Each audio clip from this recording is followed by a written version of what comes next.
Hi, and welcome to Team 4 Group's TED Talk. What is anxiety? We didn't have that back in my day. Mental health is a fraud.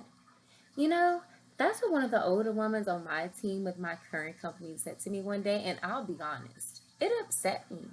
Not because she was trying to be cruel, but because it showed me just how big the generational gap can feel when it comes to things like mental health. For me, and for so many other people today, mental health is real. Okay? It's not just a trend or a sign of weakness, it's the stress of balancing work, family, and life while still trying to show up as your best. But to her, anxiety was something people made up because they were too soft. That moment really stuck with me. I'll never forget it. It made me realize that this isn't just about mental health. It's about how we see and judge each other based on the generation that we're from.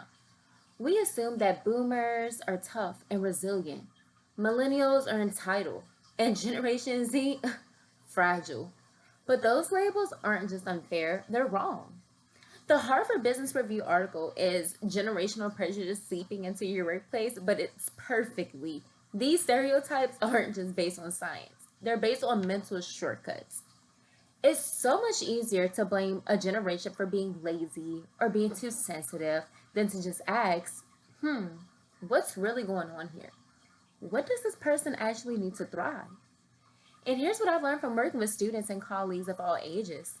Everyone wants the same basic needs: to feel seen, supported, and valued. A 25-year-old caring for a sick parent might need the same flexibility as a 55-year-old nearing retirement.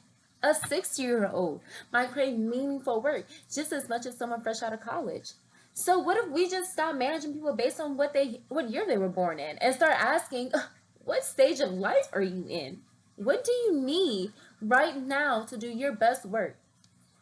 Because when we drop the labels, look, that's when the real understanding and real teamwork can begin. Let's go back to like 2005. YouTube had just started up, the economy was booming, and young people were entering the workforce full of hope. But instead of being embraced, they were met with skepticism. They were labeled lazy, entitled, and obsessed with the me time. Companies tried to adapt.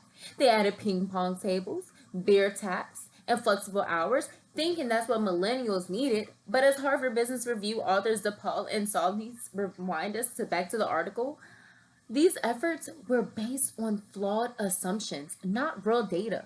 Millennials weren't disengaged, they were overwhelmed, working long hours, juggling side hustles, and navigating an unstable economy. Like as the article says, turns out a ping pong table doesn't even fix a burnout. And this isn't just about millennials. Generational stereotypes have a way of creeping into every conversation about the workplace. We say Generation Z is too sensitive or that boomers resist change, but research clearly tells us that these stereotypes don't hold up.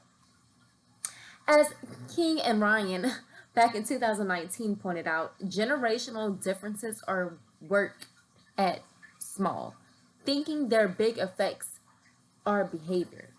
When we cling on these labels, we miss the bigger picture. It's easier to blame a generation than to address the real issue like burnout, lack of clear expectations, or inconsistent leadership. I mean, hello. These stereotypes shape who gets opportunities, promotions, even mentorships. So, what's the alternative? We need to stop managing by labels and start managing by what people need. Instead of asking, what generation are you? Ask, what stage of life are you in? What do you need to succeed right now?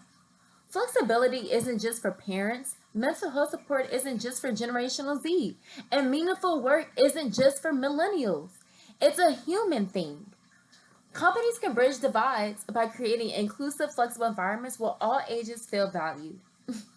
As my friend Gabby mentioned, this means flexible work options, non traditional mentoring, and rewarding leaders who encourage cross generation collaboration. But here's the truth: when we drop the labels, we see each other for who we really are. And that's when real teamwork and real innovation begins. Thank you.